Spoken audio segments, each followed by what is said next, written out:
Come, Holy Spirit, fall on me now. I need your anointing, come in your power. I love you, Holy Spirit, you're captivating my soul. And every day I grow to love you more. I'm reaching for your heart, you hold my life in your hand, drawing me closer to you. I feel your power in you, nothing compared to this place where I can see you face to face. I worship you in spirit and in truth. Kita sama-sama datang Roh Kudus. Datang Roh Kudus, aku rindu. Dengan minyak yang baru urapiku, mengalir penuhiku, mengalir pulihkanku. Kuasamu bebaskan hidupku. Akan datang Roh Kudus, datang Roh Kudus, aku rindu. Minta sama Tuhan. Dengan minyak yang baru urapiku,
kami rindu Tuhan. Aku yang ku rindu bersekutu denganmu, bawaku lebih lagi tinggal di dalammu, nikmati hadiratmu, jamalah seluruh hidupku.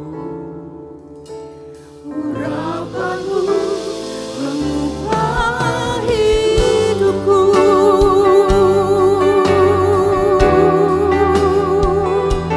Kami menyembah-Mu Tuhan.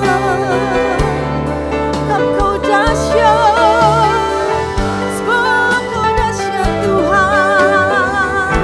Ajaib perbuatan-Mu.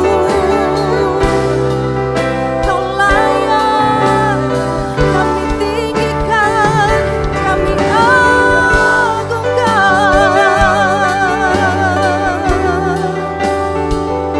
Kami memuja-Mu. Engkau satu-satunya, hanya satu-satunya. Oh, kami menyembah-Mu.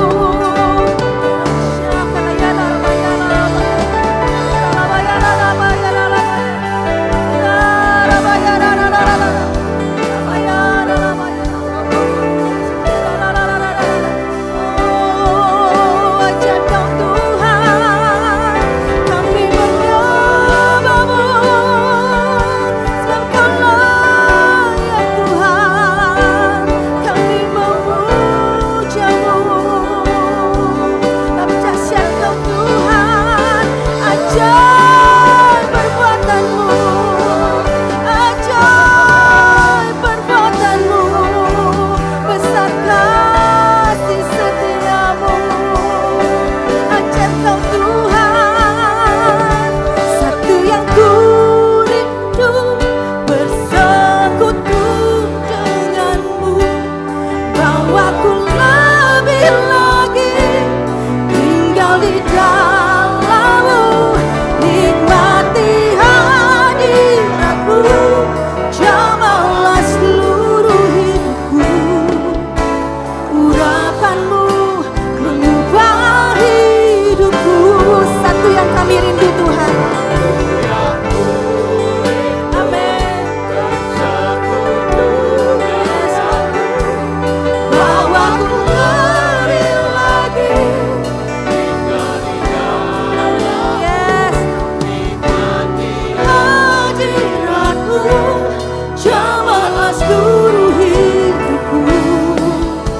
Urapanmu mengubah hidupku. Urapanmu mengubah hidupku. Urapanmu Tuhan, urapanmu mengubah hidupku. Amin, amin. Saudara-saudara, kemuliaan bagi Tuhan. Hanya berkenan di hadapan-Mu Tuhan, setiap pujian yang kami naikkan menjadi dupa yang harum di hadapan.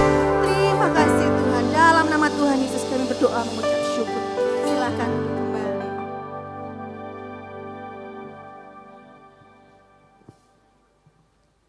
Sebab Tuhan baik bagi kita.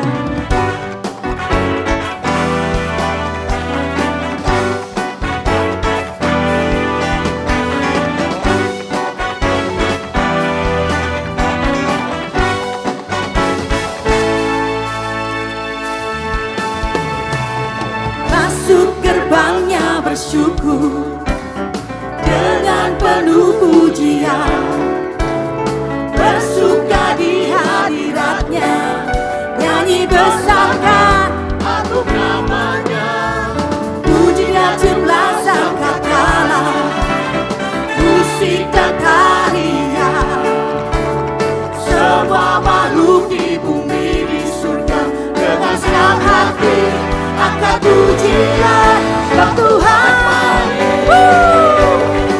Sebab Tuhan baik. Sebab Tuhan baik.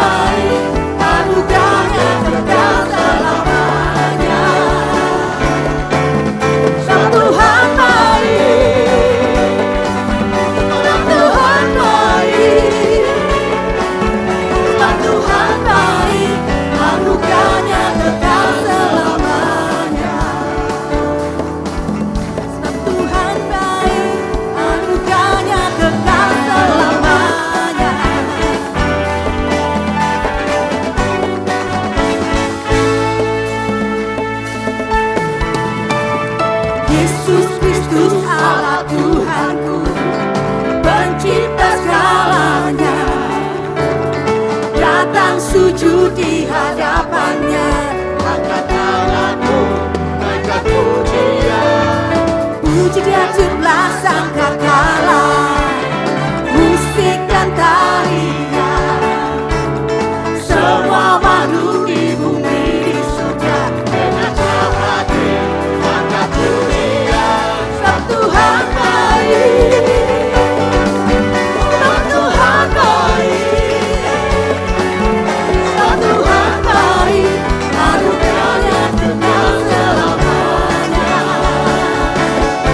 Silakan bangkit berdiri. Oh, sebab Tuhan baik. Sebab Tuhan baik. Anugerahnya kekal selamanya. Sebab Tuhan baik. Anugerahnya kekal selamanya.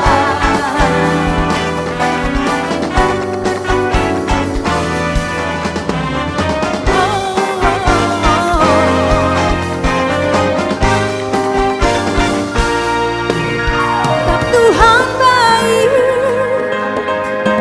Sebab Tuhan baik. Katakan dia baik. Sebab Tuhan baik. Anugerahnya kekal selamanya. Sebab Tuhan baik. Tuhan baik, Dia baik bagi kita. sebab Tuhan baik. Anugerahnya kekal selamanya. Sebab Tuhan baik, anugerahnya kekal selamanya. Katakan dia baik. Tuhan baik, Tuhan baik. Tuhan baik. Sebab Tuhan baik. Sebab Tuhan baik, anugerahnya kekal selamanya. Sebab Tuhan baik. Sebab Tuhan baik. Sebab Tuhan baik, anugerahnya kekal selamanya. Sebab Tuhan baik, anugerahnya kekal selamanya. Sebab Tuhan baik, anugerahnya kekal selamanya. Amin.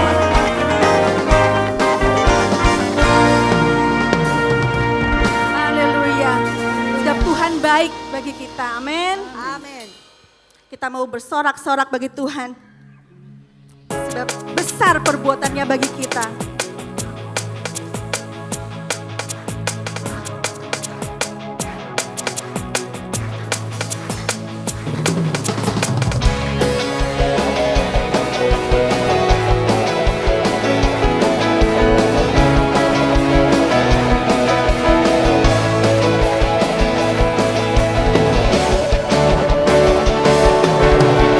Bersorak-sorak umat Tuhan.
bagi Dia.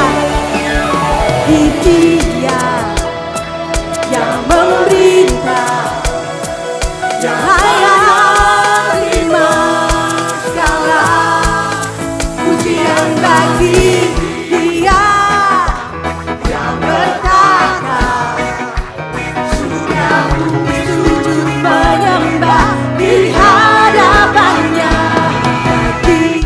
Bagi Dia yang layak terima segala pujian bagi Dia yang memberi surga bumi sujud menyembah di hadapannya. Lebih tinggi lagi,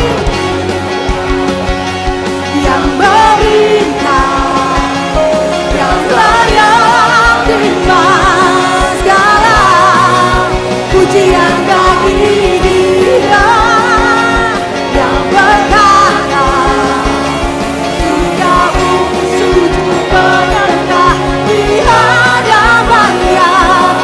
Di Dia yang memerintah, yang layak terima segala pujian bagi Dia yang berkata, surga bumi sujud menyembah di hadapannya. Haleluya, segala kemuliaan bagi Tuhan. Silakan duduk kembali.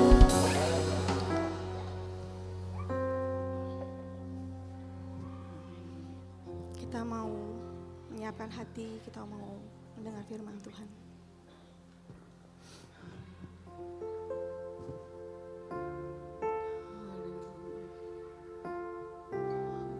Terima kasih Tuhan Yesus.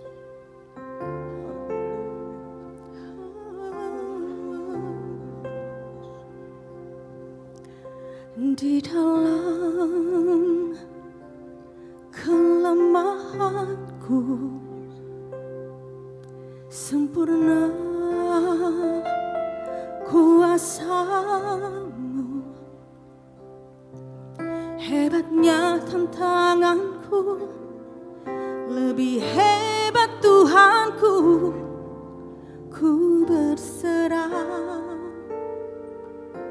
kepadamu yang membelah laut yang terdekat badai, yang mustahil pun terjadi karena amin, yang pegang, yang buka, amin. Kau pembuat mujizat sejati.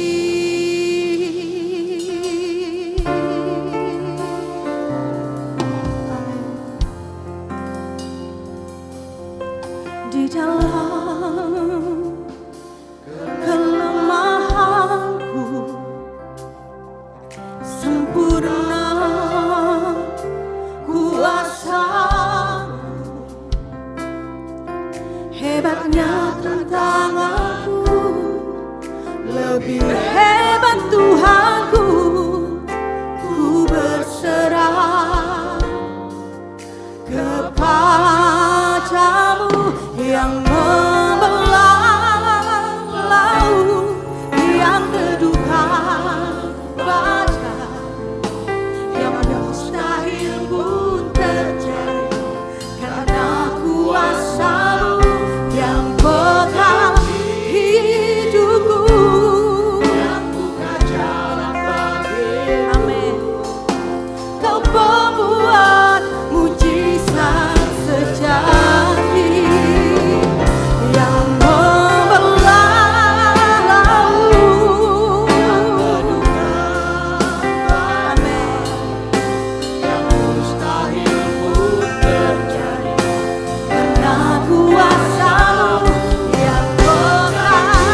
katakan sama-sama.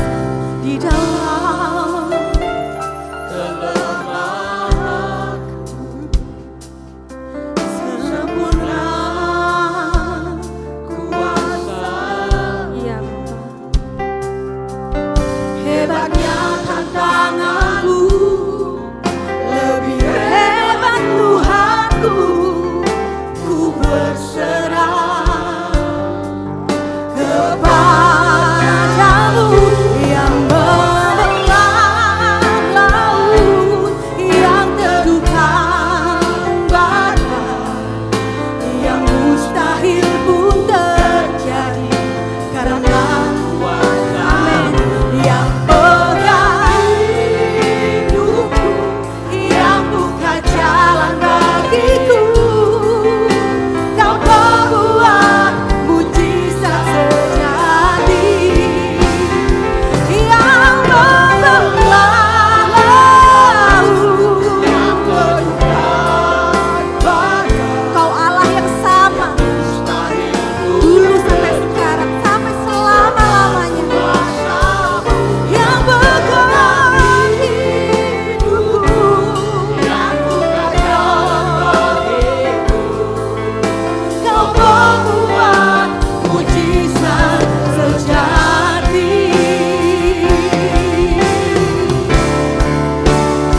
Yang membelah laut,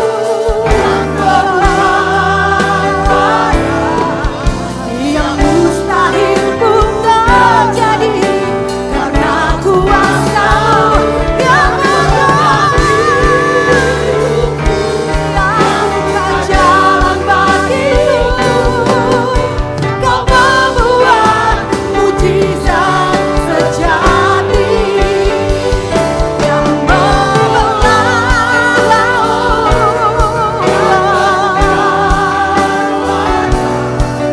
yang mustahil pun terjadi karena kuasa-Mu. Yang pegang hidupku,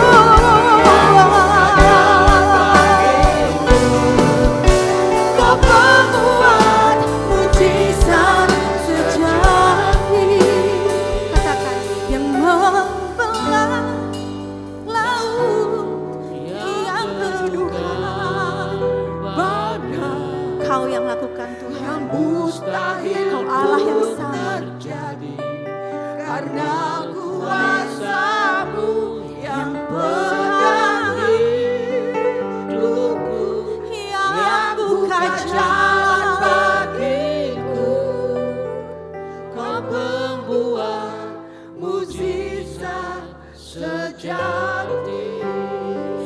yang membelah laut, Yang teduhkan badai, yang mustahil pun terjadi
jalan bagiku, Kau pembuat mujizat sejati.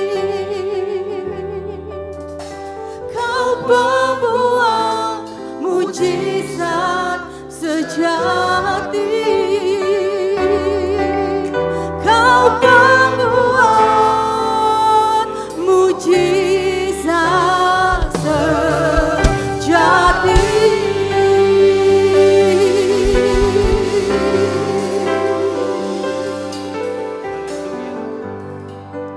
Bapa di dalam surga, kami bersyukur kepadamu Tuhan untuk hari yang baru ini.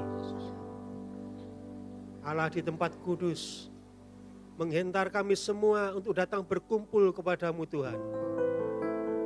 Terima kasih Bapa yang baik.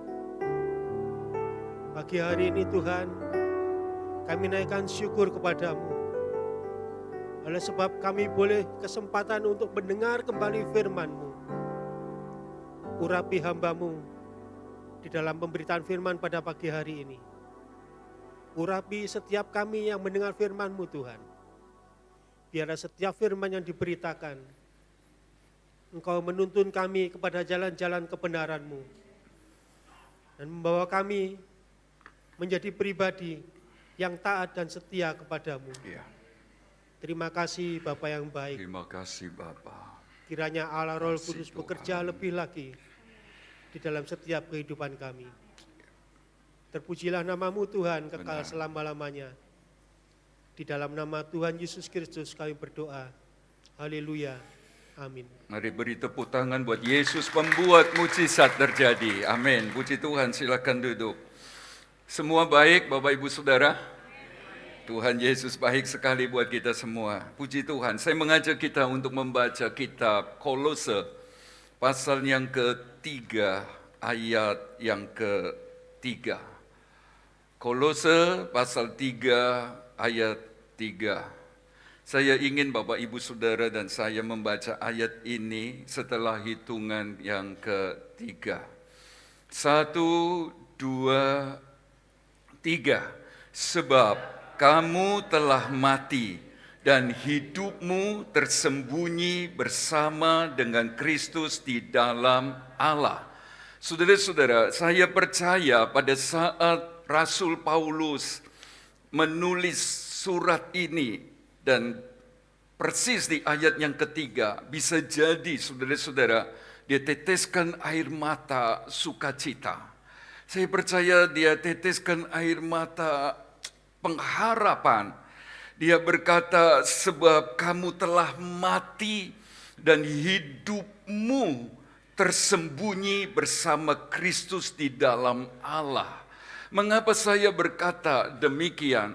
Sebab saudara-saudara, dibanding dengan jemaat Tuhan yang ada di Sardis, maka kondisi rohani jemaat di Kolose, saya berkata lebih baik. Mengapa saudara-saudara? Sebab kalau kita membaca tentang jemaat di Sardis dalam Wahyu pasal 3 ayat 1 sampai ke ayat 3, maka di sana dikatakan bahwa jemaat di Sardis dikatakan hidup tetapi mati. Saudara-saudara, jadi berbeda ya dengan jemaat di Kolose yang dikatakan sudah mati tetapi mereka hidup tersembunyi bersama Kristus di dalam Allah. Saudara-saudara, jemaat di Sardis adalah jemaat yang sepertinya action saudara-saudara, gerak terus. Jemaat yang sepertinya antusias sekali. Jemaat yang sepertinya nggak mau diam. Saya boleh berkata bahwa jemaat di Sardis, saudara-saudara, jemaat bukan jemaat penonton, tapi jemaat yang orang lain bisa melihat, jemaat yang aktif, jemaat yang bergerak, jemaat yang melayani Tuhan, jemaat yang saudara-saudara bergairah bagi Tuhan. Tetapi ada teguran kepada gembalanya, selalu saja gembala harus bertanggung jawab kepada Tuhan tentang sidang yang dipercayakan kepadanya. Itulah sebabnya Bapak Ibu Saudara, tetaplah setia di gereja lokal di mana Tuhan, di mana Roh Kudus telah tetapkan saudara untuk ditanam dan digembalakan di tempat ini khususnya. Sebab kepada gembala, saudara-saudara, Tuhan minta pertanggungan jawab.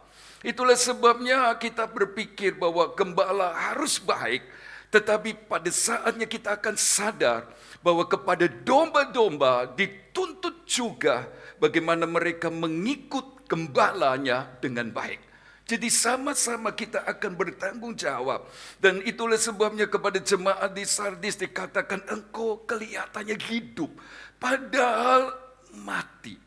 Jadi seperti zombie. Saudara-saudara, kelihatannya hidup, kelihatannya bergerak-gerak, kelihatannya aktif, bahkan kelihatannya on fire, tetapi mata Tuhan tidak bisa dibujuk.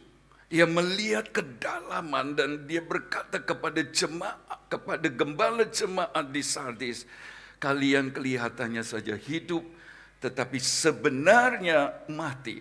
Dia berkata, aku tidak mendapati sesuatu dari kamu. Sebab pekerjaanmu tidak didapati satu pun yang sempurna. Jadi saudara-saudara, jemaat di Sardis ini jemaat yang sandiwara. Jemaat yang acting. Jemaat yang kelihatannya saja. Ini beda sekali dengan jemaat di Kolose yang pagi ini kita belajar. Nah, kata tidak didapati satu pun, jadi banyak yang dikerjakan, tapi satu pun tidak kudapati sempurna. Kata sempurna itu memenuhi.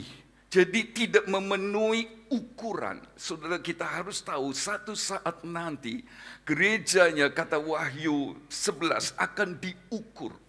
Dan kalau tidak memenuhi ukuran, saudara-saudara, didiskualifikasi. Tidak memenuhi standar, tidak memenuhi ketentuan yang Allah berikan. Saudara-saudara, dengan lain kata jemaat di Sardis tidak memenuhi atau tidak sesuai dengan harapan. Kelihatannya bekerja, tetapi tidak satu pun yang sempurna. Kalau saudara, saya masih ingat beberapa puluh tahun yang lalu, waktu almarhum Coach Wen ajak kami pergi untuk panen udang waktu itu, saudara-saudara. Jadi diukurlah udang-udang itu, saudara-saudara, udang-udang windu. Dan kalau sampai tidak memenuhi ukuran yang dimau oleh pembeli, Coach Wen bilang, nggak dapat apa-apa. Si pun rugi. Jadi saudara-saudara, kalau sampai Yesus berkata, aku tidak mendapati satu pekerjaanmu sempurna, berarti tidak memenuhi harapan. Jadi gereja Sardis adalah gereja yang mengecewakan. Beda dengan jemaat di Kolose, saudara-saudara. Nah, kalau tidak mendapat yang diharapkan, berarti tidak mendapat apa-apa. Dia berbuah, dia bertumbuh, tapi nggak ada buah yang bisa dinikmati. Dan ini PR besar buat gereja di akhir zaman, khususnya kita, gereja Pantekosta di Indonesia. Jangan sampai kekristenan kita sandiwara.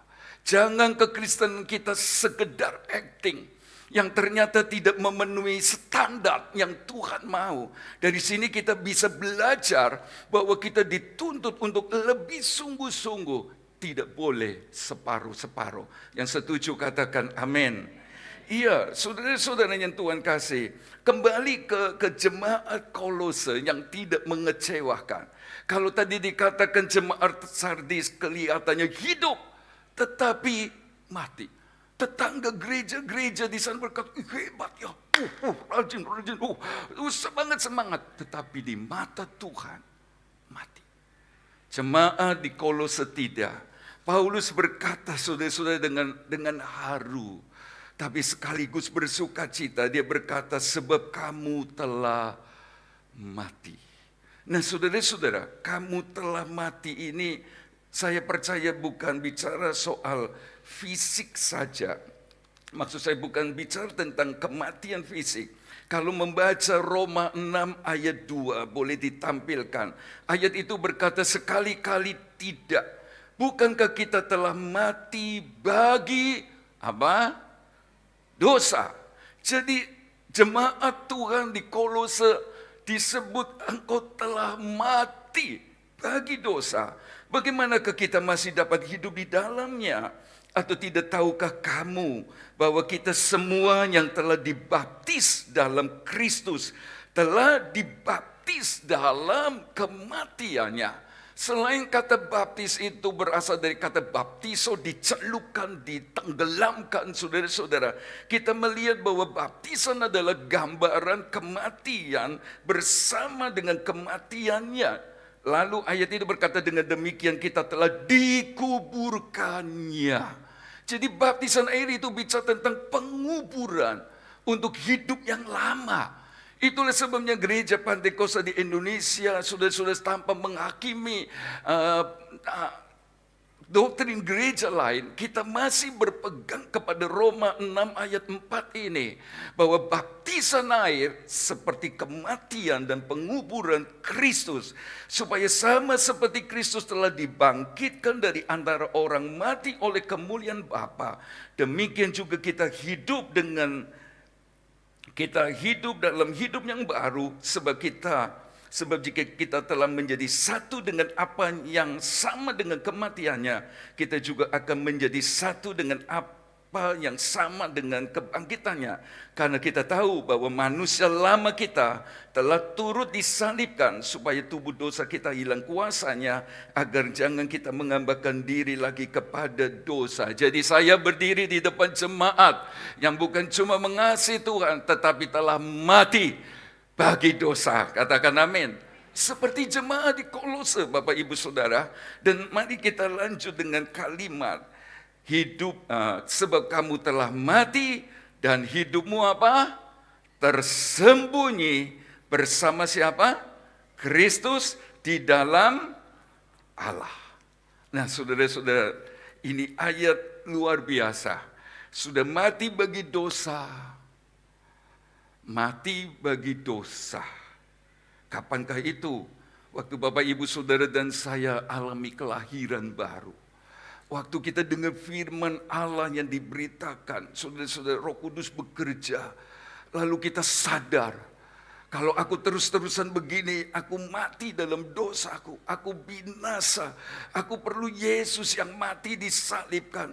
Dia yang tidak mengenal dosa, dijadikan dosa, disengsarakan begitu rupa, mati disalib.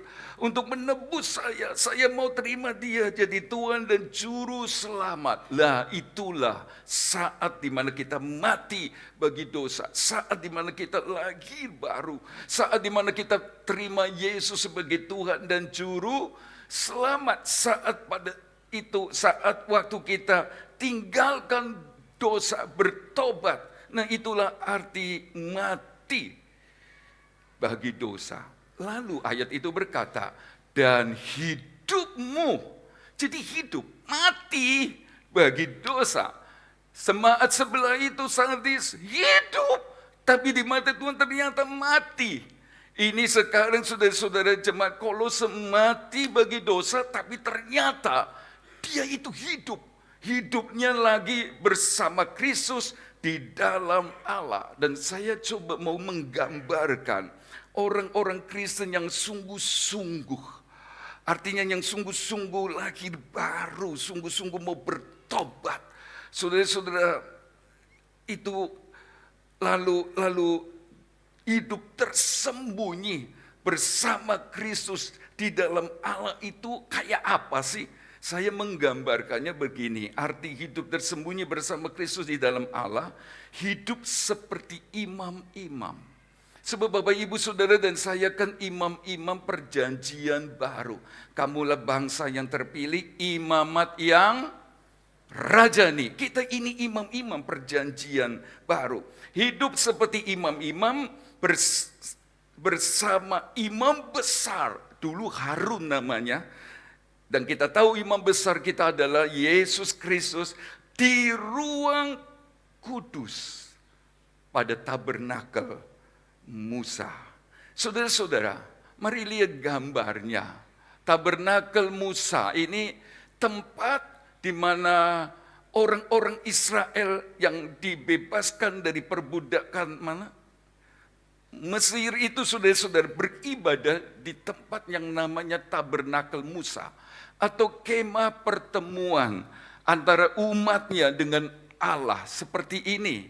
Dulu saudara-saudara, setelah itu nanti di zaman Raja-Raja Daud pengen bangun bait Allah, lalu ada bait Allah Salomo, tapi kemudian dihancurkan oleh Babel, saudara-saudara. Ada bait Allah Herodes, di mana Yesus waktu itu ada bait suci Herodes. Tapi kita berhenti di sini. Nah, saudara-saudara, inilah kekristenan. Saya tidak bermaksud untuk membawa kita kembali hidup di zaman hukum Taurat, sama sekali tidak. Saudara-saudara, tapi kita tahu bahwa setiap tulisan yang diilhamkan Roh Allah berguna untuk mengajar dan seterusnya. Jadi ada kebenaran-kebenaran yang sangat penting yang digambarkan di tabernakel Musa ini, saudara-saudara. Ada nilai-nilai rohani yang Bapak, Ibu, Saudara, dan saya mesti jalani. Sekali lagi, saya tidak sedang membawa kita kembali untuk taat kepada hukum Taurat, bukan. Kita diselamatkan hanya karena kasih karunia oleh iman kepada Yesus Kristus. Katakan amin. Ya, saudara-saudara, tetapi ada nilai-nilai yang sangat penting, saudara-saudara, buat gereja di akhir zaman. Mengapa saya berkata demikian? Coba gambar selanjutnya. Kita akan kembali ke gambar-gambar ini.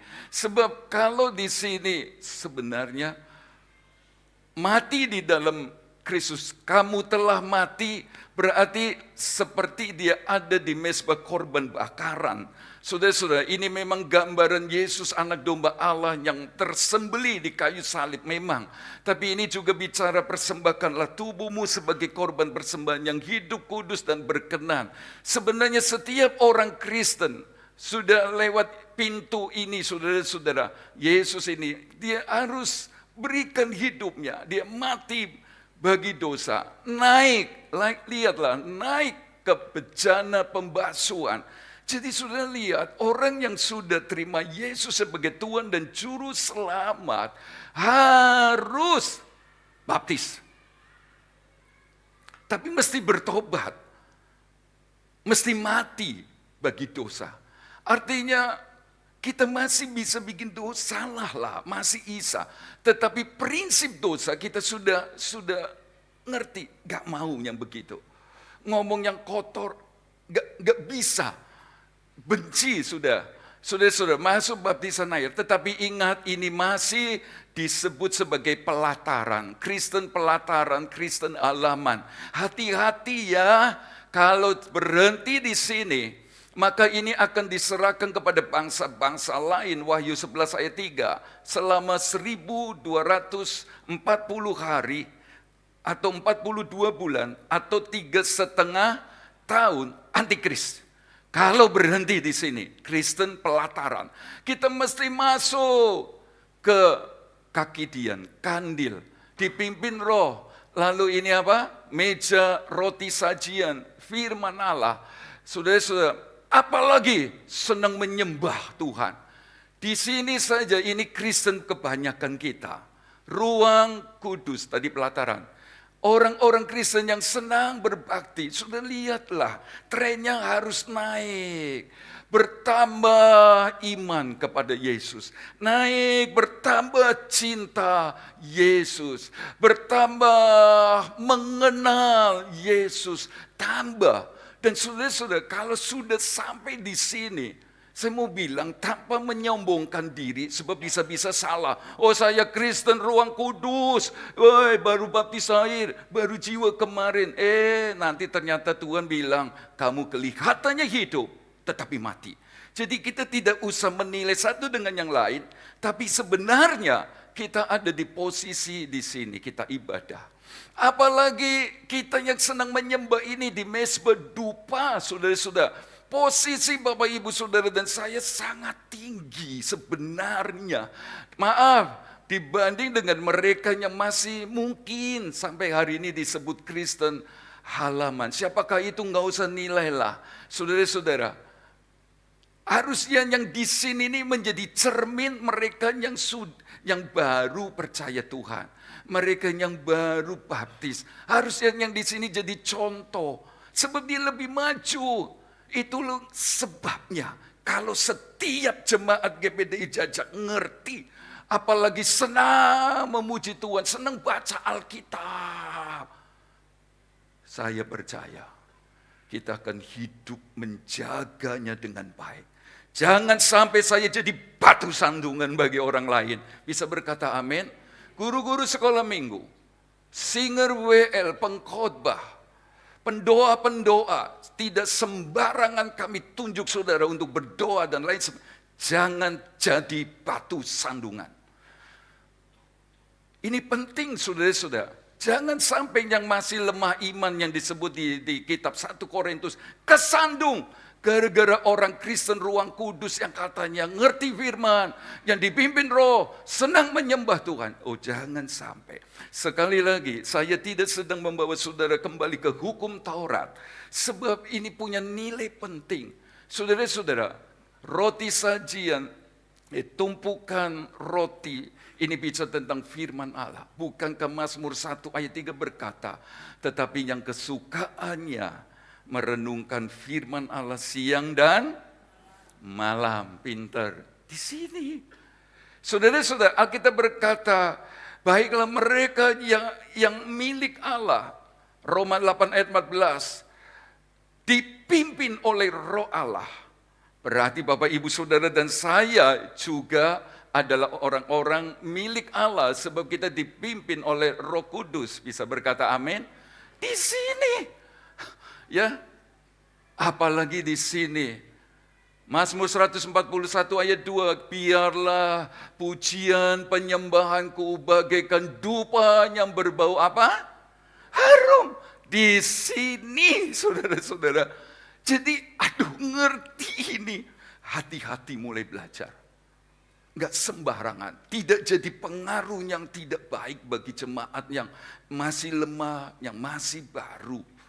Saudara-saudara, baru itu bukan kualitas rohani atau bukan pindahan, bukan. Belum tentu yang pindahan itu rohaninya lebih di bawah kita, Bu. Yang baru itu artinya baru masuk iman. Ya, saudara-saudara, ini harus hati-hati. Di sini loh kita ini. Ya, naik terus. Saudara-saudara, ada tabut perjanjian. Dekat sekali dengan hadirat Tuhan. Dari awal pujian, puji Tuhan. Saya merasakan Tuhan ada. Hadiratnya ada dan saya menikmati pujian kepada Tuhan. Bukan mau curi kemuliaan, tapi saya benar-benar menikmati dia ada di tengah-tengah kita. Bisa berkata amin. Dekat sekali. Itulah sebabnya ngerti firman Allah ini. Saudara, mulai hari ini bahkan. Saya harus jadi berkat. Saya harus jadi pengaruh yang baik. Saya harus membawa jemaat setia. Saudara-saudara, sebab ada saat di mana kita mesti mempertanggungjawabkan. Sebagai gembala harus menjadi pemimpin yang baik di mata Tuhan sebagai tuntut kepemimpinan kami. Sebagai domba, saudara-saudara, kita dituntut juga seberapa baik kita mengikut gembala yang Tuhan percayakan. Jadi mari kembali, arti hidup tersembunyi bersama Kristus di dalam Allah adalah hidup seperti imam-imam bersama imam besar di ruang kudus. Ya, gambar pertama tadi sebelum ini. Nah, hidup bersama Kristus seperti imam-imam, sebab ini imam-imam yang melayani. Lalu sampai di sini ruang kudus ini ruang yang tertutup, saudara-saudara. Di dalam siapa? Bersama siapa? Kristus imam besar. Di dalam Allah. Jadi kita ini ada di dalam sini loh. Ya, saudara dan saya yang senang, yang ngerti, saya dipimpin roh. Oh puji Tuhan ada yang bahasa roh karena penuh Roh Kudus di dalam, saudara. Kitanya suka baca Alkitab, hafal, ajak yang lain, ayo hafal, bagus, saudara-saudara, pengaruh yang baik di dalam. Lalu ada mesbah dupa, saudara kita di dalam Kristus. Nah, saya gambarkan Kolose 3 ayat 2, saudara-saudara, ayat 3, kamu telah mati di korban. Sini saudara-saudara, di persembahan yang harum, naik baptis air yang belum baptis, segera saudara-saudara baptis selagi masih ada kesempatan. Lalu masuk ke dalam sini. Kita ada di sini. Nah, sekarang kita melihat kalau Bapak, Ibu, Saudara dan saya menyadari bahwa kita ini sebenarnya bukan di halaman. Tempat yang terbuka ini kita tertutup, tersembunyi.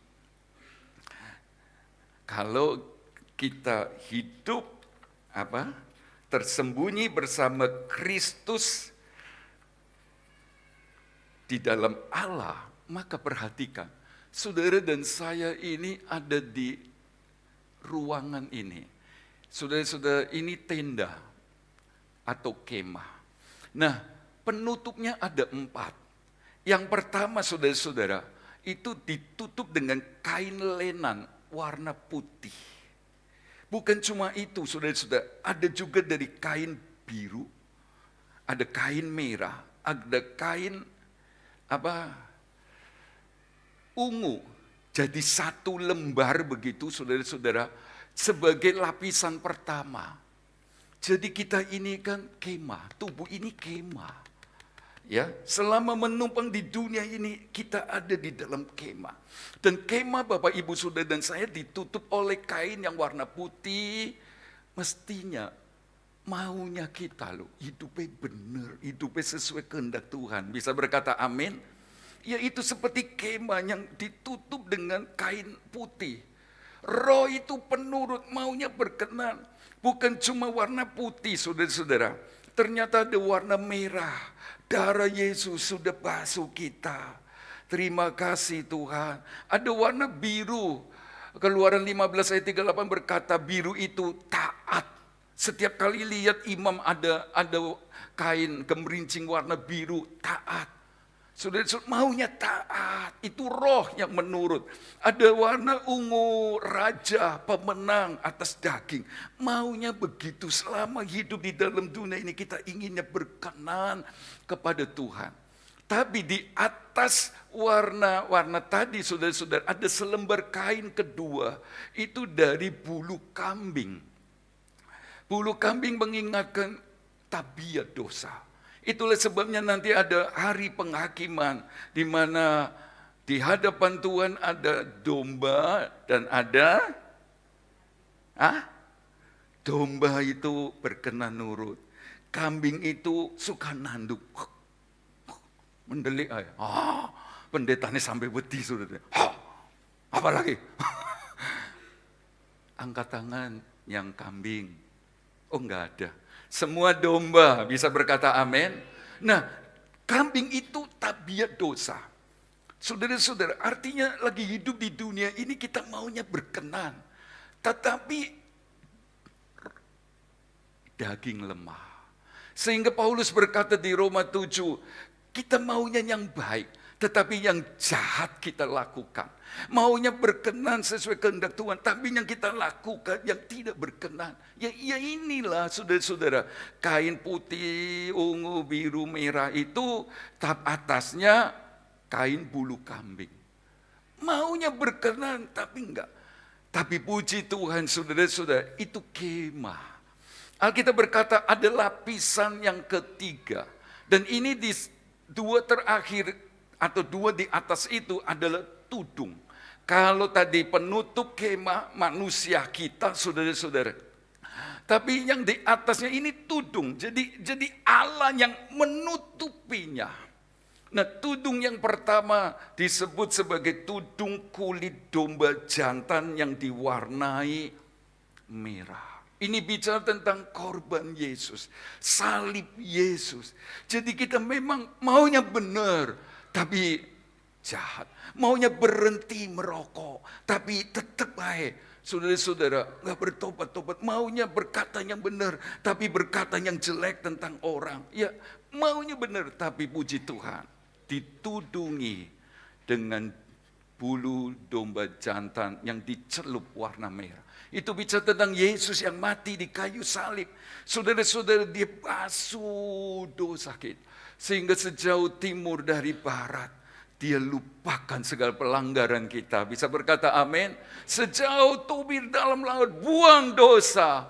Kita adalah orang-orang yang dimerdekakan. Saudara-saudara, bukan cuma itu saudara-saudara. Di atasnya lagi ada tudung yang namanya dari kulit lumba-lumba atau mina gajah. Ini tudung yang kuat sekali saudara-saudara. Tahan panas, tahan hujan. Itu bicara tentang perlindungan Tuhan. Jadi hidupmu, kamu telah mati. Dan hidupmu tersembunyi di dalam, bersama Kristus di dalam Allah. Berarti saudara-saudara, kalau Bapak Ibu Saudara tersembunyi bersama Kristus, dan harus disadari, anggap saja di gambar tadi saudara dan saya ini sudah ada di tempat kudus. Harusnya begitu sih. Sudah lama baptis, sudah ada yang penuh Roh Kudus, berarti sudah di dalam ruang kudus sebenarnya. Ingat saudara-saudara, selain ada tenda yang rapuh, pengennya benar tapi yang salah dilakukan. Ada tudung di atasnya. Tudungnya Tuhan, itu darah domba Allah. Saudara-saudara, saya mau bilang, kalau hidup kita tersembunyi bersama Kristus di dalam Allah, maka kita hidup dalam perlindungan Allah. Bisa berkata amin? Senang dalam perlindungan Allah? Oh, senang sekali. Pertama, perlindungan dari tudung bulu domba jantan dicelup merah. Tudung perlindungan dari darah Yesus. Saudara-saudara, ingatkah kita waktu bangsa Israel dibebaskan dari tanah Mesir, sebelum itu mereka harus makan Paskah. Tapi waktu menyembeli domba itu, saudara-saudara, dengan aturan-aturan yang seperti Tuhan mau, darahnya kemudian dioles ke ambang pintu dan ke dua tiang pintu. Dan itu bicara tentang salib.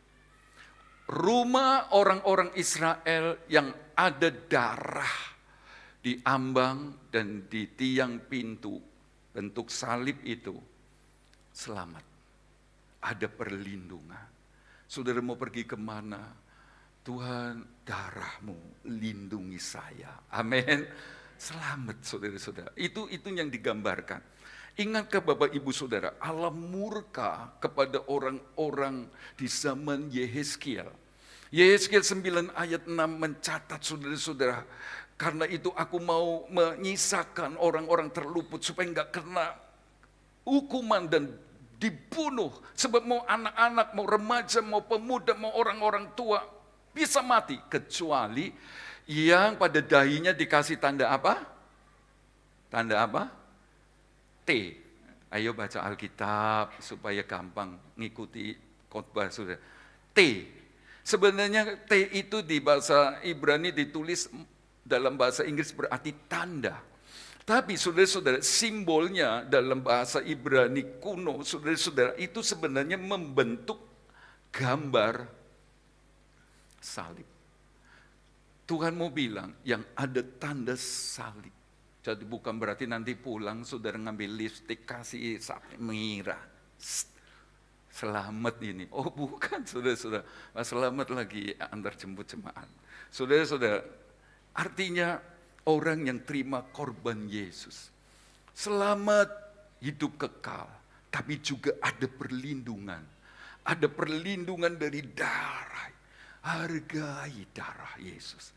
Itulah sebab kalau perjamuan suci sudah datang untuk bersyukur. Tapi juga itu membuat kita ini diingatkan selalu ada tanda darah. Nanti di zaman Antikris tempat yang sama dipakai mereka untuk kasih tanda 666. Tapi bagi Bapak Ibu Saudara yang sungguh-sungguh memelihara, mengerjakan keselamatan di dalam salib Yesus, selamat. Bisa berkata amin.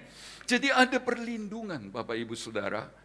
Waktu kita bersembunyi di dalam Allah bersama Kristus seperti imam-imam yang bersembunyi di tempat kudus bersama imam besar Harun.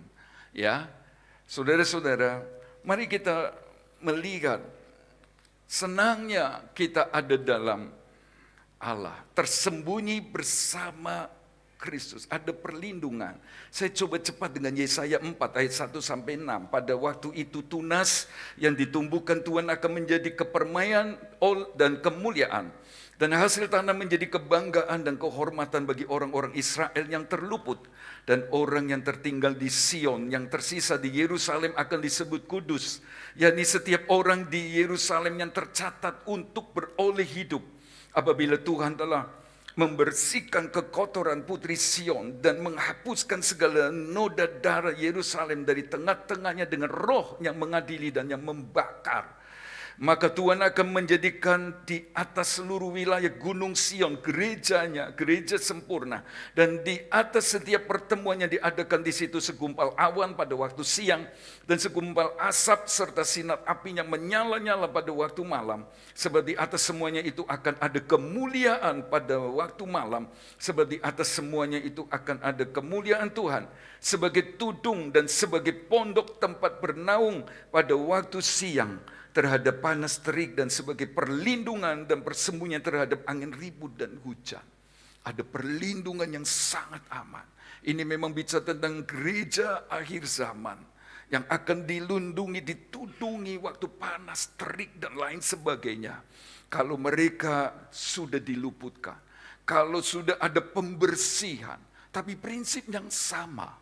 Kalau Bapak, Ibu, Saudara dan saya menghidupi pelita dipimpin Roh Kudus.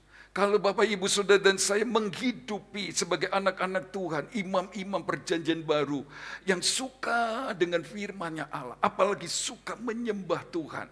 Saudara dan saya menguduskan diri, artinya kita tinggalkan dosa, segala yang najis, ada roh apinya membakar.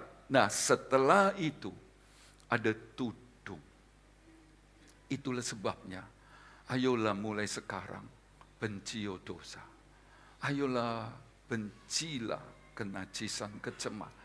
Ayo kita belajar kudus. Remaja-remaja yang mulai beranjak pemuda atau orang-orang muda yang sudah mulai waktunya untuk melihat-lihat mana ini yang dari Tuhan, berpacaran. Jaga kekudusan. Khususnya kepada putri-putri, bukan yang namanya putri, pokoknya yang putri. Jangan mau dinodai. Jangan tidur bareng saudara-saudara sebelum hari pemberkatan. Tinggal noai orang yang ngajak begitu berarti nggak setia. Belum jadi saja sudah nggak setia, mau ngerusak. Apalagi nanti tinggal laiwis. Kalau enggak rumah tangga kalian kecuali bertobat sungguh-sungguh akan dibayangi dengan masa lalu, dengan ketakutan, dengan tidak ada berkat. Jagalah kesucian. Waktu Bapak, Ibu, Saudara setelah mengalami roh yang membakar, dibersihkan saudara-saudara, maka ada tudung. Baik tudung yang digambar tadi maupun tudung kemuliaan Tuhan. Waktu panas terik ada persoalan, kita bisa damai, kita bisa sukacita. Tuhan mengampuni yang sudah, yang ke depan, mari kita hidup bersama Kristus di dalam Allah. Bisa berkata amin? Kalau hidup kita tersembunyi bersama Kristus di dalam Allah, maka yang kedua, berarti kita hidup dalam pemeliharaannya. Tadi ada tudung yang menutupi, melindungi kita dari bahaya. Saudara-saudara, orang-orang yang di luar gambar tadi, coba lihat gambarnya, maaf saya bolak-balik ke gambar. Kena panas, kena angin, ribut, kena hujan. Tapi beda saudara-saudara yang di dalam. Ada pemeliharaan Tuhan di sini Bapak, Ibu, Saudara. Ada pemeliharaan Tuhan. Saudara-saudara, itulah sebabnya kalau membaca Keluaran 27 ayat 18, panjang pelataran itu harus 100 hasta, lebarnya 50 hasta. Saya teringat pada keadaan di mana Yesus lagi apa? Mau apa ini? Pecah-pecahkan roti berapa? Rotinya berapa? Berapa roti? 7, betul. Ada juga rotinya 5, ikannya berapa? 2. Saudara-saudara, Yesus berkata, duduklah berkelompok-kelompok. Ada yang berapa? 100, ada yang 50. Tolong Pak Agus kembali ke gambar. Saudara-saudara, lihatlah. Ukurannya saudara-saudara 50 hasta, 100 hasta, 5.000. Itu bicara tentang angka pemeliharaan Tuhan yang mujizat. Cuma 5 roti, 2 ekor ikan. Semua kenyang. Masih ada sisa berapa? Wah, rasul-rasul 12 bawa 1. Thomas bawa 1. Ojo rebutan. Yudas masih dapat 1, saudara-saudara.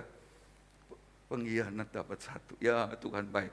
Lalu saudara-saudara Bartolomeus, Andreas semua dapat 1. Senang. Jadi lihat, karena ada di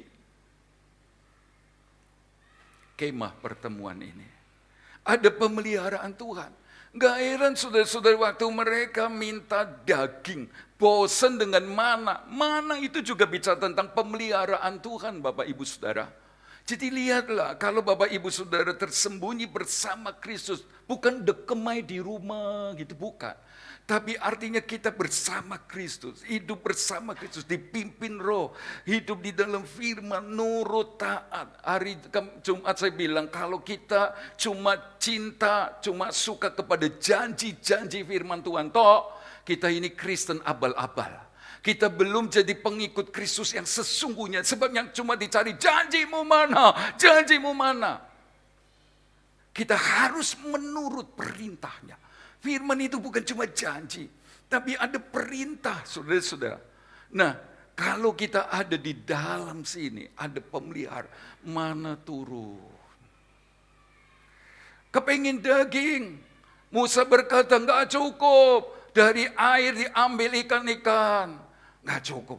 Dari darat lembu sapi domba dipotong, enggak cukup. Tapi heran saudara-saudara, apa yang dipikirkan manusia ini, aduh salah. Ternyata Tuhan kirim dari udara. Burung puyuh. Ada pemeliharaan Tuhan yang mujizat. Waktu Bapak Ibu Saudara dan saya yang telah mati bagi dosa. Yang mau berkenan sama Tuhan. Yang mau tinggalkan dosa. Yang mau hidup dipimpin Roh Allah. Yang mau hidup bersekutu, berbakti kayak pagi ini. Kesanalah Tuhan perintahkan berkat dan kehidupan. Juga ke sini, bisa berkata amin? Masuk ke saudara, toh saya juga mau kok. Kesini terus lupa gembalanya dapat. Dua-dua dapat, amin? Nah saudara-saudara, ada pemeliharaan Tuhan yang heran. Bahkan Tuhan bisa kirim burung gagak. Memberkati jalan berkat buat jemaat GBD Jajak buat kita semua. Amin. Nah, Bapak Ibu Saudara yang Tuhan kasih. Jadi posisi kita ada di dalam sini.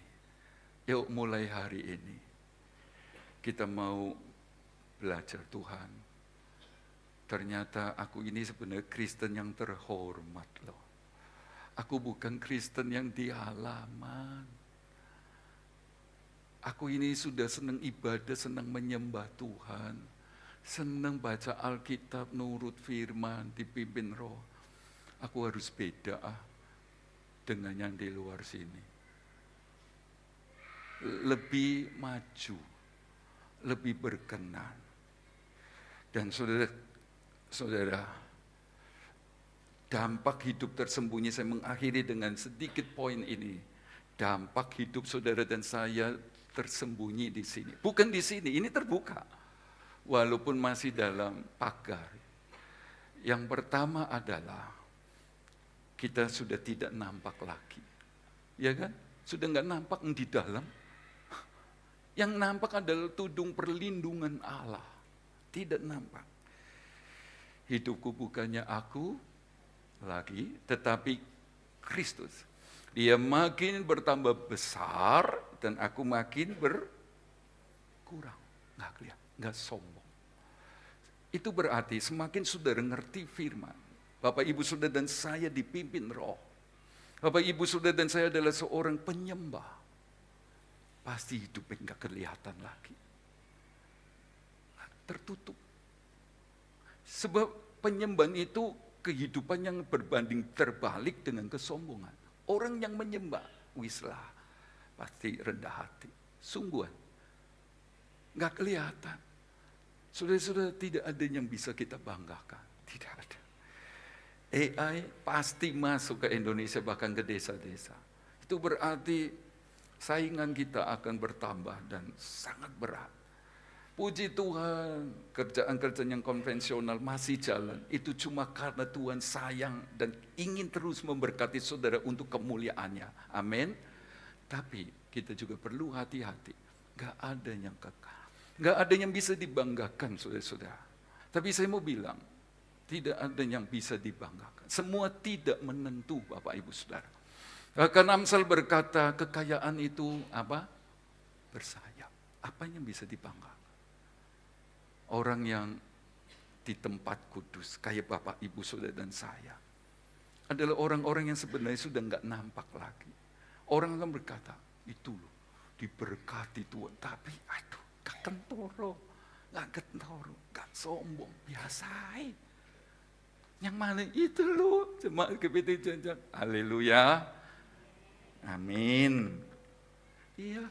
Apalagi lihat peraturan dalam Keluaran 30 ayat berapa? 38. Minyak yang harum itu dibuat dengan rempah-rempah supaya baunya cuma dicium Tuhan. Kalau sampai dihirup penyembahan itu, enak ya, pujian enak. Ya kita memang akan menikmati kehadirannya. Tapi kalau kita mencium dengan tujuan kita, Alkitab berkata harus dilenyapkan.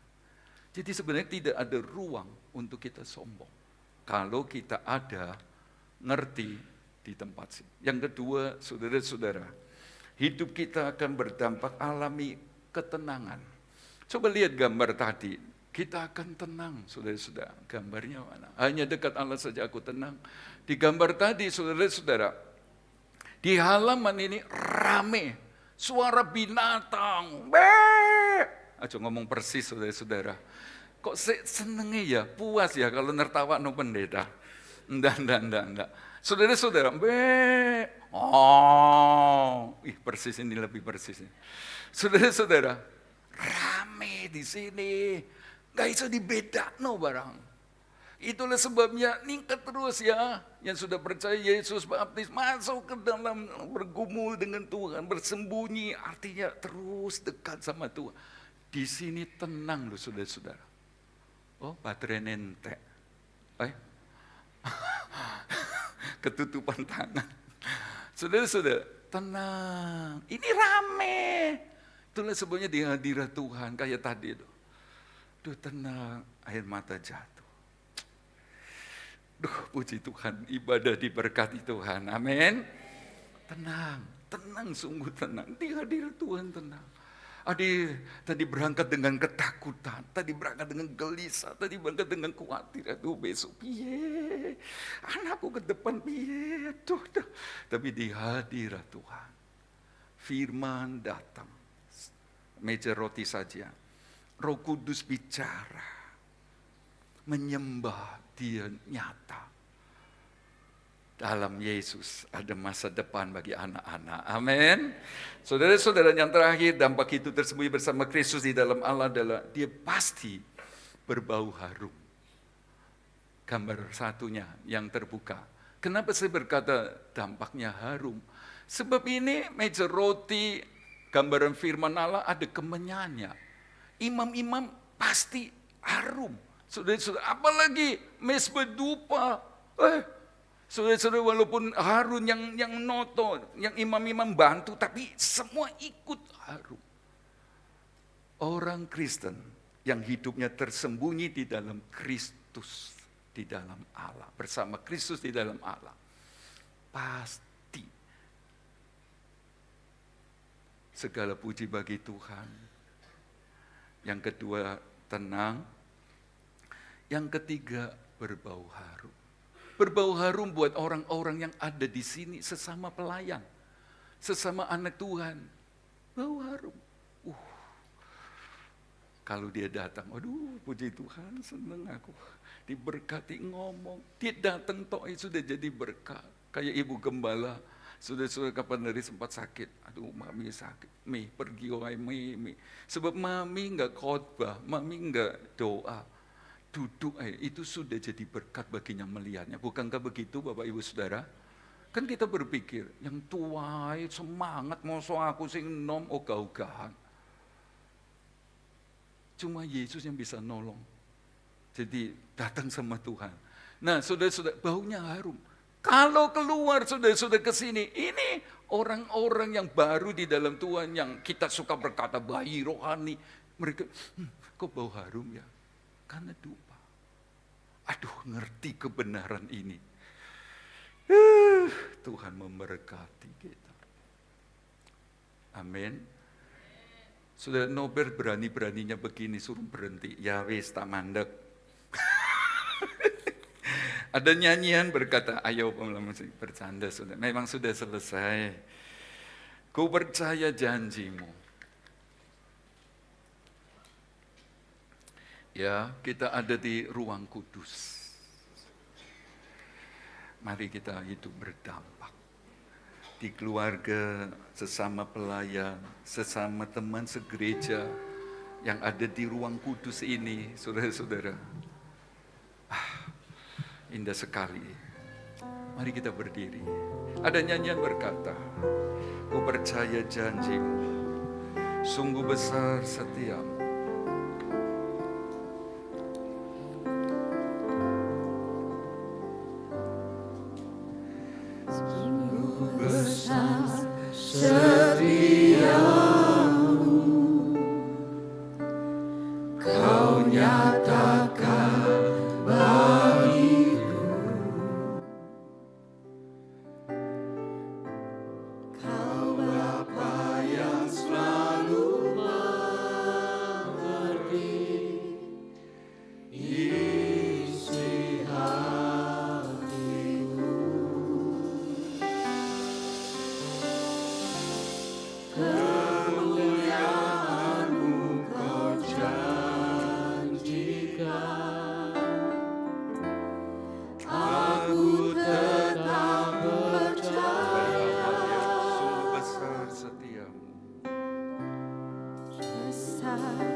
Bapak-bapak, suami-suami,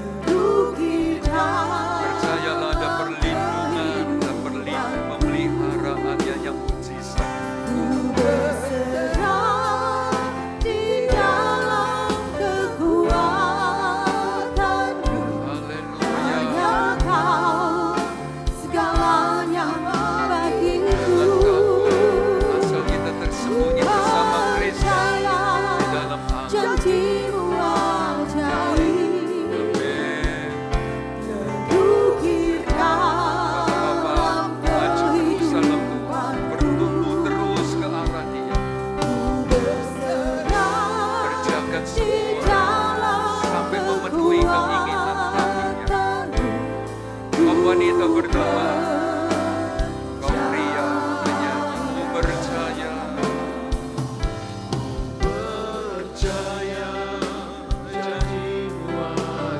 Mungkin istri gelisah karena suami sedang hadapi sesuatu. Wanita-wanita alami kekhawatiran mungkin ke depan. Ada perlindungan, ada pemeliharaan. Saat kita bersembunyi bersama Kristus di dalam hati. Haleluya. Amin, amin, amin.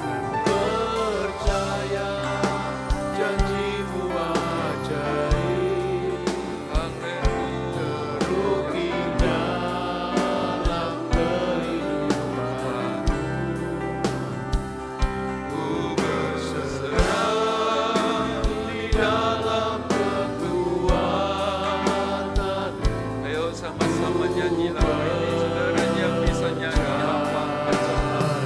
Ku percaya, Percaya janji-Mu ajaib.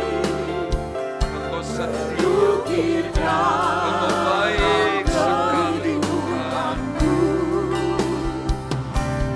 berserah di dalam kekuatan. Hanya Kau segalanya bagiku. Ku percaya janji-Mu ajaib.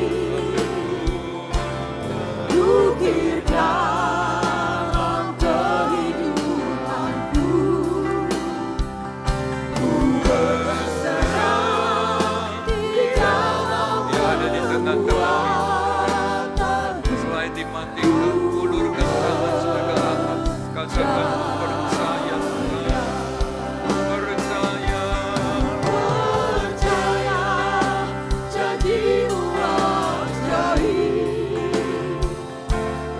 Ukir dalam kehidupanku. Berserah di dalam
hanya bagi Hanya Engkau yang bisa. percaya janjimu ajaib, terukir dalam Saya percaya Dia ada di tengah-tengah kita dan mau tolong kita. ku berserah di dalam kekuatanmu. Haleluya.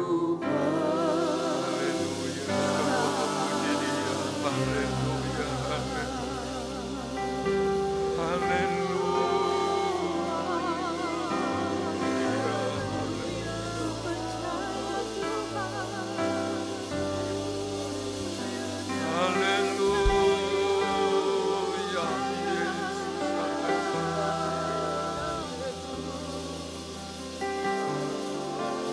Haleluya.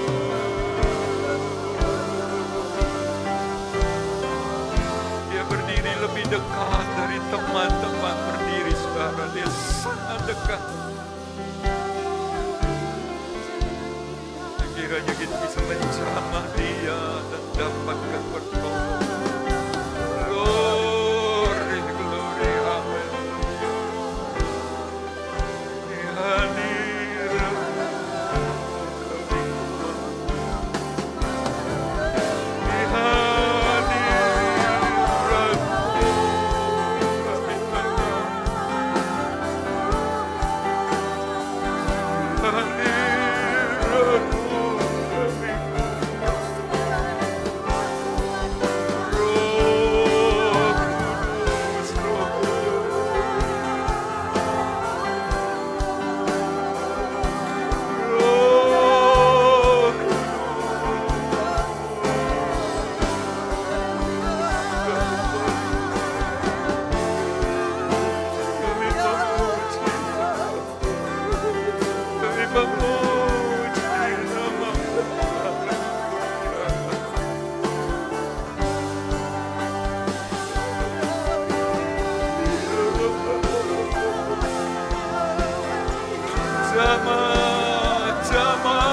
Jamaah Roh Kudus jadi kuat di dalam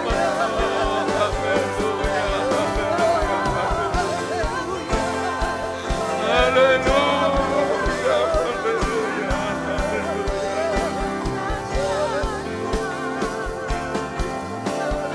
percaya janji-Mu ajaib. Percaya janjimu ajaib, Gembala berdoa tiap-tiap bukit pagi. dalam kehidupan. Haleluya. Berserah di dalam kekuatan, hanya Kau segalanya bagiku. Ku percaya janjimu ajaib, Bani yang nyata Tuhan. terukir dalam kehidupanku. Ku berserah di dalam kekuatanmu. Ku percaya. Haleluya. Kami bersyukur Tuhan di pagi hari ini. Kami bersyukur buat kasih-Mu Tuhan. Bersyukur buat janji firman-Mu yang ajaib. Sungguh Tuhan kami perlu Engkau. Biarlah hidup kami dipimpin Roh Kudus dan firman-Mu. Karena kami tahu firman-Mu adalah firman yang hidup Tuhan. Firman yang berkuasa untuk menolong Amin. kami. Untuk memberi kekuatan kami ya Ya. Tuhan. Kami menyerahkan hidup kami semua sidang cobaan Tuhan. Dalam pimpinan Tuhan, dalam penyertaan Tuhan. Ya. Firman dan Roh Kudus yang akan menuntun langkah kami berjalan bersama Engkau ya Ya. Tuhan. Kami ingin hidup kami memuliakan Engkau. Hidup kami Amin. berkenan kepada Tuhan. Hidup kami boleh menjadi berkat ya Tuhan. Dan nama-Mu saja dipermuliakan Amin. ya Tuhan. Benar. Terima kasih Tuhan, Engkau menilai keadaan sidang jemaat Tuhan. Engkau menolong satu persatu Tuhan. Ya, Engkau menilai keadaan kami ya Tuhan. Di hari-hari yang penuh dengan kesukaran, kesulitan ini, kami tetap berharap kepada pertolongan Tuhan. Engkau yang menjadi penolong kami, Engkau menjadi kekuatan kami untuk kami melakukan kehendak-Mu dan firman-Mu ya Tuhan. Terima kasih Tuhan, biar Roh Kudus yang mengerjakan firman-Mu di dalam setiap kehidupan kami, sehingga hidup kami melakukan apa yang Engkau mau di dalam hidup kami ya Tuhan. Engkau berkati kami semua yang sudah hadir pada pagi hari ini. Tuhan menilai keadaan kami, kerinduan kami, keperluan kami, rumah tangga kami, pekerjaan kami, keluarga kami. Kami serahkan kepada Tuhan yang menjadi penolong kami, yang menjadi kekuatan kami. Terima kasih Tuhan. Terima kasih Tuhan buat kasih-Mu. Terima kasih buat kemurahan-Mu yang Kau senantiasa melawat kami, yang menolong kami ya Tuhan.